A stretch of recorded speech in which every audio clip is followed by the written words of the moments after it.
आता तुम्हाला सांगतो, केमिस्ट्रीमध्ये तुम्हाला फोकस करायचा चॅप्टर कार्बन आहे आणि फिजिक्समध्ये जास्त महत्वाचा इलेक्ट्रोमॅग्नेटिझम, जो तुमच्यासाठी पूर्णपणे नवीन चॅप्टर आहे. पूर्णपणे नवीन आहे आणि हा चॅप्टर एका नवीन ब्रँचला जन्म देतो. ब्रँच तीच आहे, पण त्याच्यातली थोडीशी टफ कॅटेगरी स्टार्ट होते. इलेक्ट्रोमॅग्नेटिझम यावर्षी तुम्हाला तसं काही नाही, बेसिक्स आहेत. पण आता याचे जे फाउंडेशन आहे या चॅप्टरचं, ते खूप महत्वाचं आहे. कारण तो चॅप्टर पुढे चांगला कळतो 11th स्टँडर्डला, जेव्हा आपण वेक्टर्स आणि ट्रिग्नोमेट्री परफेक्टली शिकतो, तेव्हा तो चॅप्टर अजून छान समजतो. तिथे वेक्टरचा खूप मोठा रोल आहे. तर मॅग्नेटिझम वगैरे या गोष्टीसाठी तुम्हाला थोडंसं काम करावं लागेल. चला, तर आपण कार्बन कंपाऊंड्स मध्ये काल काय कंप्लीट केलं? हो, सांगतो. तर आपण काल कार्बन कंपाऊंड्स मध्ये पाहत होतो फंक्शनल ग्रुप्स. ठीक आहे. तर फंक्शनल ग्रुप्स आपण एकदा रिवाइज करून घेऊ आणि एक राहिलेला पण याच्यात ऍड करू. पहिला कोणता होता? अल्कोहोल. अल्कोहोल साठी आपण OH लावत होतो आणि त्याचा सफिक्स ऑल होता. ठीक आहे. त्याच्यानंतर अल्डिहाइड. अल्डिहाइड साठी कोण होता? सी. सी सोबत डबल बॉन्ड O आणि एक हायड्रोजन. ठीक आहे. इकडे अल्डिहाइड, ह्याला एल लागत होतं. त्याच्यानंतर कीटोन ग्रुप होता. कीटोन सी सोबत फक्त O लागतो. ठीक आहे. आणि याच्यासाठी आपण ON लावतो. त्यानंतर होता कार्बोक्झिलिक ऍसिड. याच्यासाठी होता COOH. हाच एक लागतो इथं बाजूला. आणि ह्याच्यासाठी होतं ऑइक ऍसिड. पुढे ऍसिड लागतं. सध्या हे बेसिक 4 होते आपल्याला. ठीक आहे. आता याच्यामध्ये आपण काल एक राहिला आपला चुकून, दॅट इज हॅलोजन.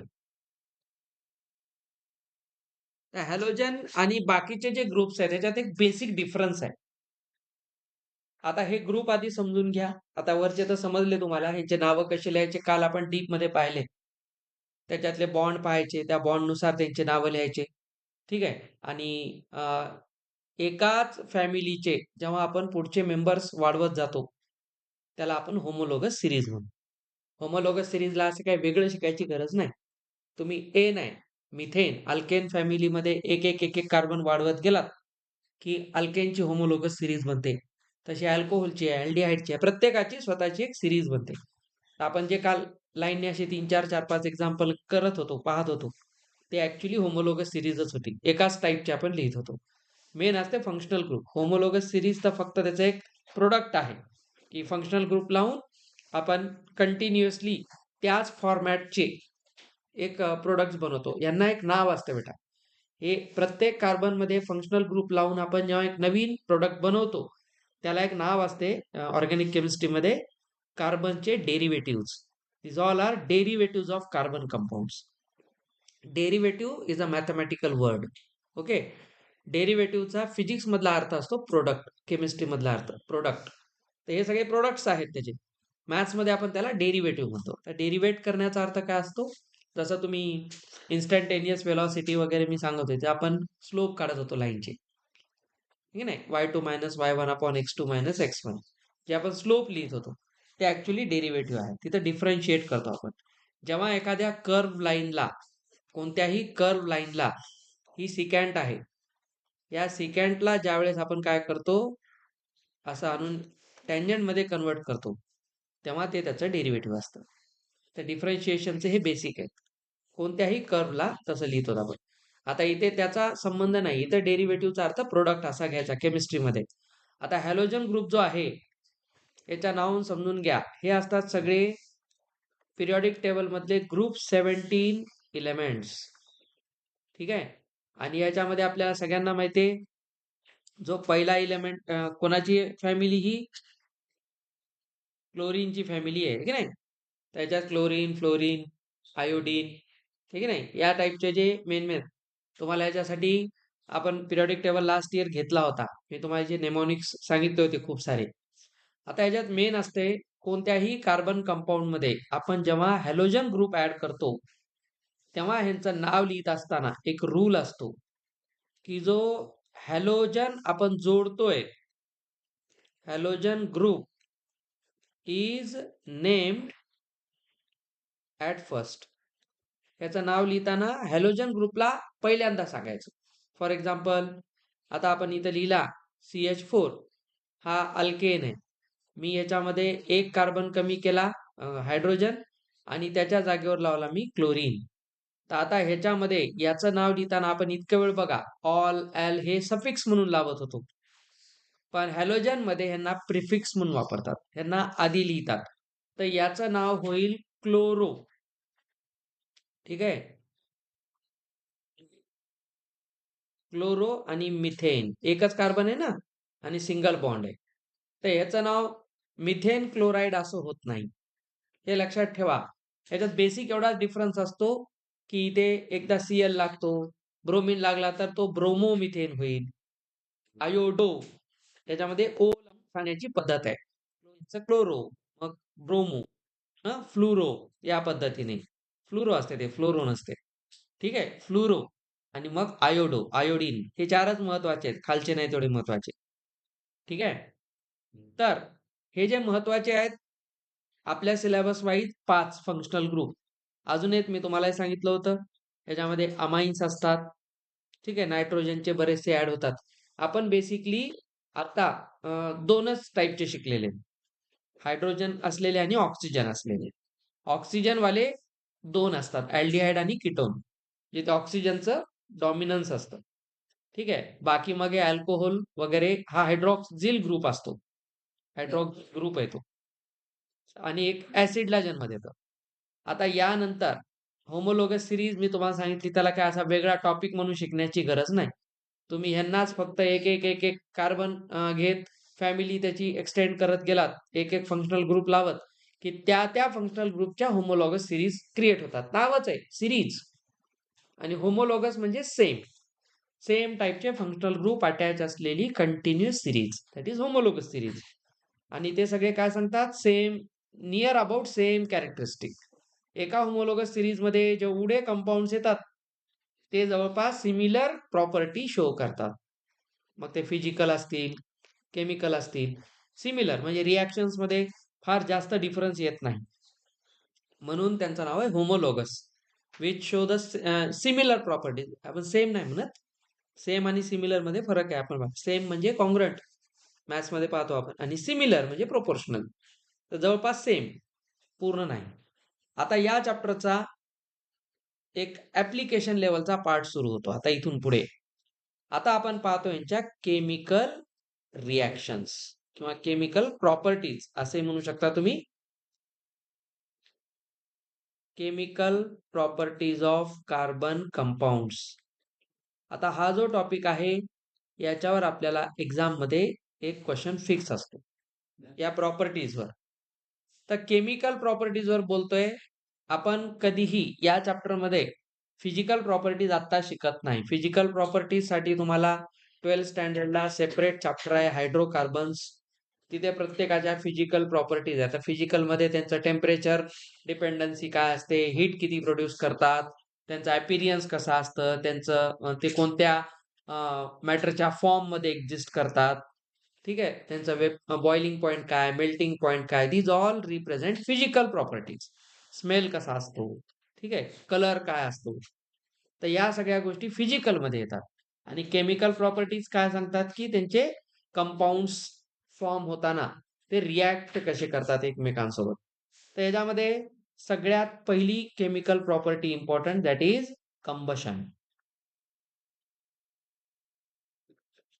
कंबशन लाच आपण एक दुसरं नाव देतो, बर्निंग. याला आपण मराठीमध्ये ज्वलनशीलता म्हणतो. म्हणजे त्यांची जळण्याची प्रवृत्ती. आता आपल्याला माहिती आहे, आपल्या घरी जो सिलेंडर असतो, गॅस सिलेंडर, त्याच्यामध्ये असतो आयसोब्युटेन.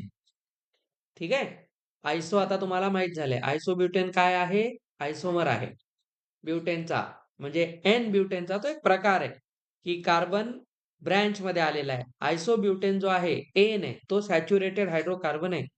Saturated hydrocarbons are suppose to be excellent fuels. ठीक आहे, आणि यांची मग आणि आपल्याला माहिती आहे जे वाईल बर्निंग आपण पाहतो की त्यांची जी फ्लेम असते, ती फ्लेम ब्लुइश कलरची असते. ब्लुइशचा अर्थ ती एकदम परफेक्ट आहे. जास्त रेडिश झाली तर समजायचं की त्याच्यामध्ये पोल्युशन झालेलं आहे. आता हे कशावर ठरतं? कंबशन म्हटल्याबरोबर सगळ्यात मेन कार्यकर्ता असतो ऑक्सिजन. कारण ऑक्सिजनचं कामच आहे टू हेल्प बर्निंग, आहे की नाही? ज्वलनास मदत करणे. त्या ऑक्सिजनचं काम आहे.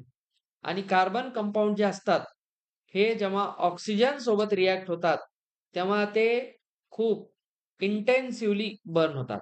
म्हणून त्यांची जी प्रॉपर्टी आहे, ती कंबशनमध्ये खूप छान चालते आणि बेसिकली आपल्याला हे 2 प्रॉडक्ट देतात. एक कार्बन डायऑक्साईड आणि वॉटर वेपर.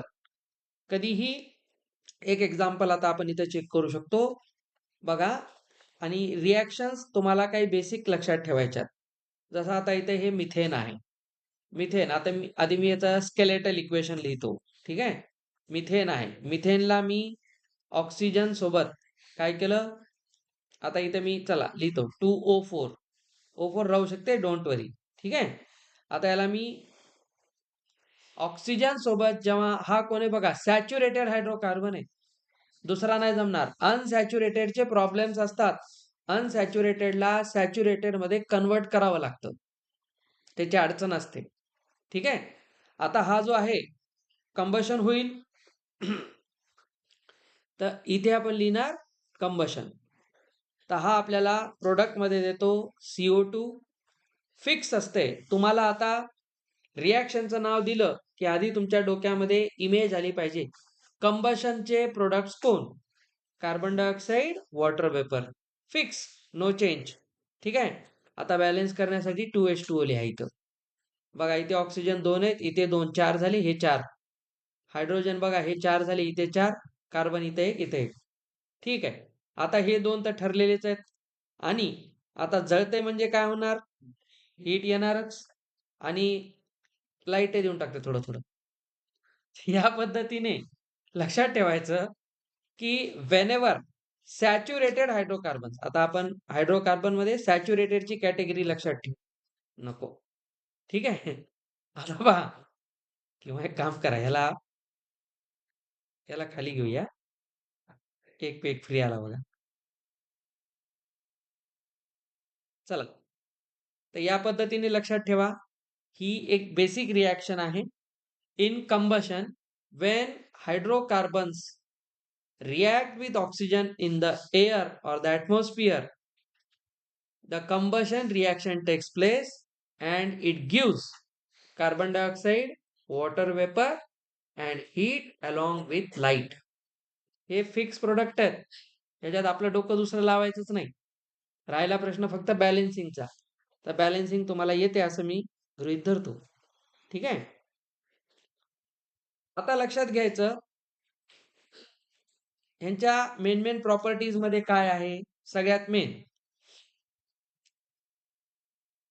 वाईल बर्निंग, हे जेव्हा बर्न होतात, give large amount of heat. सगळ्यात मेन. ठीक आहे. हे खूप जास्त हीट प्रोड्यूस करतात. हेन्स आर कन्सिडर्ड, यांना आपण काय म्हणू शकतो? Good fuels. खूप चांगले इंधन म्हणून आपण वापरतो. ब्ल्यू फ्लेम देतात. याचा अर्थ ते 100% कंबशन दाखवतात. ठीक आहे. इनकम्प्लीट होत नाही. आणि त्याच्यामुळे आपण जे घरी पाहतो जुन्या काळात जेव्हा हे गॅस वगैरे नव्हते, तेव्हा बघा स्टोव्हवर रॉकेल किंवा केरोसिन यूज केलं जायचं. स्टोव्ह वापरला, बर्नर असतो त्याचा एक. आणि त्याच्या आसपास बघा तो तिथं लावला की वरच्या भिंतीवर एक ब्लॅकिश सबस्टन्स असा तिथे जमा व्हायचा. काजळी म्हणतात त्याला. ती अशी काजळी जमा व्हायची तिथं. तर हे this is the sign that combustion is incomplete. आपण जे केरोसिन आहे, आता केरोसिन सुद्धा एक प्रकारचं कार्बन कंपाऊंड आहे. ठीक आहे. आता केरोसिन वगैरे आपण फ्रॅक्शनल डिस्टिलेशन मधून काढतो. फ्रॅक्शनल डिस्टिलेशन केलं जाते. त्याला आपण अंशतः ऊर्ध्वपातन म्हणतो. ठीक आहे. तर त्या प्रोसेसने आपण जे क्रूड ऑइल असते, क्रूड ऑइलचं कन्व्हर्जन केरोसिन, पेट्रोल, वॅक्स, ठीक आहे नाही, ह्याच्यामध्ये हे सगळे प्रोडक्ट्स आहेत, हे सगळे फ्रॅक्शनल डिस्टिलेशनने येतात. त्यांचा प्रॉब्लेम असा असतो की त्यांचं कंबशन इनकम्प्लीट असते आणि म्हणून एकतर तो तुमचा फ्युएल वाया जाणार, वेस्टेज आहे बिनकामाचं, आणि ते पोल्युशन क्रिएट करतं आणि विनाकारण खर्च वाढतो. जेवढ्या रॉकेलमध्ये छान फ्लेम येऊन जेवढी हीट मिळायला पाहिजे ती हीट खूप सारी तर डिसिपेट होते, वाया जाते, वेस्ट होते. म्हणून आपण स्टोव्ह वगैरे जे वापरतो, आता तेव्हा पर्याय नव्हता, टेक्नॉलॉजी एवढी नव्हती. नंतर नंतर आपण गॅस सिलेंडर आणले, आता तर खूप चांगले चांगले फ्लेम्स असलेले सुद्धा बर्नर्स आहेत, ठीक आहे. आणि आता तर आपण तेही सोडून द्यायलो, आता तर सगळं इलेक्ट्रिक होत आहे, सगळंच आता म्हणजे सगळ्याच गोष्टी आहेत. तर लक्षात घ्या, या पद्धतीने हे चालतं. आपल्याला याच्यामध्ये एक बेस्ट एक्झाम्पल देता येईल, एक असतो बघा बायोगॅस, ठीक आहे. बायोगॅस कंटेन्स क्या क्या होता है. बायोगॅसचा सगळ्यात महत्वाचा कॉम्पोनंट असतो मिथेन, ठीक आहे. कारण मिथेनचंच नाव मार्च गॅस, दलदलीच्या प्रदेशामध्ये हा जास्त सापडतो, तिथे दलदल असते. आणि बायोगॅस वगैरे ज्यावेळेस आपण आता बायोगॅसचे तुम्ही ते खूप लहानपणी त्याच्या त्या फिगर्स पाहिले असतील, असे टँक्स असतात, हे ना, आणि त्याच्यामध्ये एक इनलेट एक आउटलेट असतं आणि मग त्याच्यामध्ये स्लेज तयार होतो, तो वेगळा जमा केला जातो, खूप फायद्याचा आहे. आणि हा मिथेन बनतो. मिथेन खूप चांगला एक फ्युएल म्हणून यूज होतो, हे लक्षात ठेवा. मेजर कॉम्पोनंट आहे आणि हा एनर्जी देतो. बघा, यांना आपण म्हणतो एक्झॉर्जिक. बघा, एक्झॉर्जिक प्रोसेस, ठीक आहे. एक्झॉर्जिकचा अर्थ काय? एक्झो म्हणजे एक्झिट करणे, एर्जिक म्हणजे एनर्जी. खूप मोठ्या प्रमाणात एनर्जी बाहेर टाकतात आणि एनर्जी खूप जास्त येते, म्हणून हा असतो एक्झॉर्जिक. एक्झो म्हणजे बाहेर टाकणे, इथे एर्जिक शब्द एनर्जीसाठी यूज केलेला आहे. तर खूप मोठ्या अमाऊंट मध्ये एनर्जी तो रिलीज करतो. जसं तुम्ही एक्झोथर्मिक एंडोथर्मिक रिॲक्शन पाहता. एक्झोथर्मिक म्हणजे एनर्जी बाहेर पडते, एंडोथर्मिक ती ऍब्झॉर्ब होते. आता ऍब्झॉर्ब केव्हा केली जाते एनर्जी, मध्ये मध्ये बोल नका. एनर्जी ऍब्झॉर्ब केव्हा केली जाते? ज्यावेळेस एखाद्या ऍटम मधून इलेक्ट्रॉन आपल्याला बाहेर काढायचे, तेव्हा त्याला बाहेरून एनर्जी दिली जाते, तो एनर्जी ऍब्झॉर्ब करतो, ती आहे एंडोथर्मिक. म्हणजे आयनोझेशन एनर्जी जी असते आयन्स फॉर्म करण्याची, ती एंडोथर्मिक असते. पण ज्यावेळेस एखादा इलेक्ट्रॉन एनर्जी रिलीज करतो, तेव्हा ती एक्झोथर्मिक आहे, ती रिॲक्शन. आणि जो भरपूर ज्याच्यामध्ये खूप जास्त एनर्जी आहे तोच एक्झोथर्मिक रिॲक्शन करणार, एनर्जी जास्त आहे, उड्या मारणार तो आनंदात. तर बायोगॅस एक त्याचं बेस्ट एक्झाम्पल तुम्हाला देता येईल. ह्याच्यामध्ये जी फ्लेम बनते यांच्या बर्निंगने, तर ही तुम्हाला मेनली दिसेल ब्ल्यू फ्लेम, हे सगळ्यात त्याचं मेन साईन असतं. ब्ल्यू फ्लेम म्हणजे 100% प्युअर कंबशन, चांगलं कंबशन आहे, ठीक आहे. त्याच्यानंतर अजून आपल्याला माहिती आहे नॉन सुटी फ्लेम. सूट माहिती आहे ना, मी आता म्हणलेलं काजळी, ठीक आहे. आता हे खूप जास्त जमा होतं रॉकेलच्या कंबशनने, तर होतच, कारण तो अनसॅच्युरेटेड हायड्रोकार्बन असतो, ते इन्स किंवा आईन्स असतात, डबल ट्रिपल बॉन्डने बनलेले असतात आणि ते बिचारे फार चांगले नाहीत. म्हणून एक पुढे रिॲक्शन आणलेली आपण, अनसॅच्युरेटेडला सॅच्युरेटेड मध्ये आणण्याची एक रिॲक्शन असते, ठीक आहे 4 रिॲक्शन आहेत. 4 रिॲक्शन आहेत कार्बनच्या, मी तुम्हाला वन बाय वन सांगायलो. ह्याच्यावर एक प्रश्न फिक्स असतो, तुम्हाला एक राईट अ नोट म्हणलं तरी या स्लाइड्स डोक्यात आणायच्या आणि सरळ आठवलं तसं लिहायचं, म्हणजे आपल्या भाषेत लिहायचं नाही, क्वेश्चन व्यवस्थित लिहायचं याच्यामध्ये. चला, ह्याच्यात लक्षात ठेवायचं सगळ्यात मेन म्हणजे ऑक्सिजनचा सप्लाय जसा कमी होतो, बघा, तसं कंबशन इनॅक्टिव्ह व्हायला लागतं आणि मग त्याच्यामध्ये तुम्हाला ब्ल्यू फ्लेम नाही मिळत.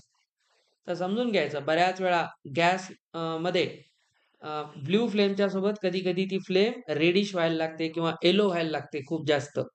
तेव्हा समजून घ्यायचं, की त्या जो बर्नर असतो, त्या बर्नरमध्ये ऑक्सिजन जास्त येत नाहीये. म्हणून आपण त्या बर्नरचे जे पोर्स असतात, त्या पोर्सला आपण रेग्युलरली मेंटेन करतो.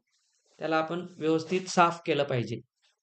हे सगळ्यात महत्त्वाचं आहे. नाहीतर तो बर्नर तिकडून चांगल्या पद्धतीने कंबशन होत आहे. पण ऑक्सिजन सोबत रिएक्शन करायला कोणता चान्स आहे? तो बर्नरचे ओपनिंग्ज आहेत. ऑक्सिजन येणार कुठून? ऑक्सिजन काय त्या सिलिंडरमध्ये थोडी भरलाय आपण. तिथं आपण मिथेन, ब्युटेन वगैरे भरलेले आहेत. त्या मिथेनचं जे हाय प्रेशरमध्ये भरलंय का? Because it's a gas. Gases are highly compressible matter. ठीक आहे? आणि म्हणून आपण त्यांना खूप हाय प्रेशरने ठेवतो. प्रेशर रिलीज केलं की ते लिक्विड फॉर्मचे गॅस फॉर्ममध्ये येतात. हाय प्रेशरमध्ये ते लिक्विडमध्ये राहतात. म्हणून ह्या टाक्या खूप जड लागतात. आणि जसं कारण लिक्विड फॉर्ममध्ये होतात. प्रेशरमुळे ते लिक्विडमध्ये कन्व्हर्ट होतात. प्रेशर रिलीज केलं त्या रेग्युलेटरने की ते परत गॅसमध्ये येतात आणि तो गॅस आपण ज्यावेळेस स्पार्किंग करतो त्यावेळेस ऑक्सिजन सोबत त्याची रिॲक्शन होते. ही रिॲक्शन तर ऑक्सिजनचं जेवढं जास्त त्यांना अमाऊंट मिळेल तेवढी त्यांची फ्लेम ब्ल्यू आणि प्युअर असेल. हा सगळ्यात मेन गोष्ट तुम्हाला लक्षात ठेवायची आहे. म्हणून when oxygen supply is restricted then flame becomes sooty आणि मग ते बिघडला कार्यक्रम. त्याचा काही विशेष यूज होत नाही. तर एवढे काही बेसिक्स याच्यात लक्षात ठेवायचे या रिएक्शनमध्ये. इसके बाद सेकंड रिएक्शन होती है इंपॉर्टंट, एक छोटी सी आज देख लेंगे, सबस्टिट्यूशन रिएक्शन. म्हणजे उद्या आपल्याला याला संपवता येईल. उद्या तर माझं होणार नाही. आता सबस्टिट्यूशन रिएक्शन उद्या बायोचा होईल ना सरचा. सबस्टिट्यूट नावावरून कळते काय होत असते इथं. In alkanes all carbon atoms are bounded with other atoms by single bond. हे तर आपण पाहिले. therefore no more atoms can be added it in by chemical method. आता मेन बघा अल्केन्सचं नावच काय सॅच्युरेटेड म्हणजे ते नव्याने कोणते बॉन्ड बनवत नाहीत. बिकॉज दे आर सॅच्युरेटेड संतृप्त आहेत. ऑलरेडी पोट भरलेलं आहे त्यांचं. विनाकारण आग्रह करून तरी किती खाणार. मग आता आपल्याला जर त्यांना रिॲक्शन करायचे असेल तर ते काय सबस्टिट्यूशन रिॲक्शन मधून त्यांना आपल्याला न्यावं लागेल. बघा and form new compound by replacing one or more hydrogen with other atoms or groups. In short CH4 मधला एक H काढला आणि दुसरा फंक्शनल ग्रुप टाकला जे आपण कालपासून शिकायलो. तर सबस्टिट्यूट झालं ना. तर सबस्टिट्यूशन रिॲक्शन बेसिकली हेच काम करते. आता एक एक्झाम्पल घ्या. CH4 मिथेन आहे. मिथेन सोबत आम्ही रिॲक्शन केली क्लोरीनची. समजून घ्या बेटा. मिथेन सोबत क्लोरीनची रिॲक्शन केली. आता क्लोरीन जो असतो हे तुम्हाला एक्झाम मध्ये इम्पॉर्टंट आहे, लक्षात ठेवा. MCQ जायचे चान्सेस इथं असतात. क्लोरीन सोबतची जी रिॲक्शन असते अल्केन्सची ही नेहमी सनलाइट मध्ये होते. व्हेरी इम्पॉर्टंट हा. सबस्टिट्यूशन रिॲक्शनचा बेस असतो सनलाइट. तुम्ही बाकी कोणताही एजंट वापरत नाही. जसं इथं मी कंबशन म्हणतोय. कंबशनचा अर्थ आहे ऑक्सिजन सोबत रिॲक्शन. आपण जाळायला स्टार्ट केलं ऑक्सिजन सोबत रिॲक्ट होणार. सबस्टिट्यूशन मेथडचा मेन कार्यकर्ता सनलाइट असतो. तर hydrocarbons react with chlorine in presence of sunlight. ठीक आहे. सनलाइट सोबत होतात आणि मग हा काय करतो बघा CH3Cl.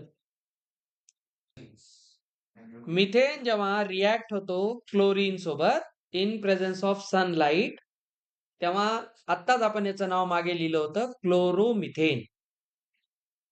हॅलोजन ग्रुप लागला क्लोरोमिथेन.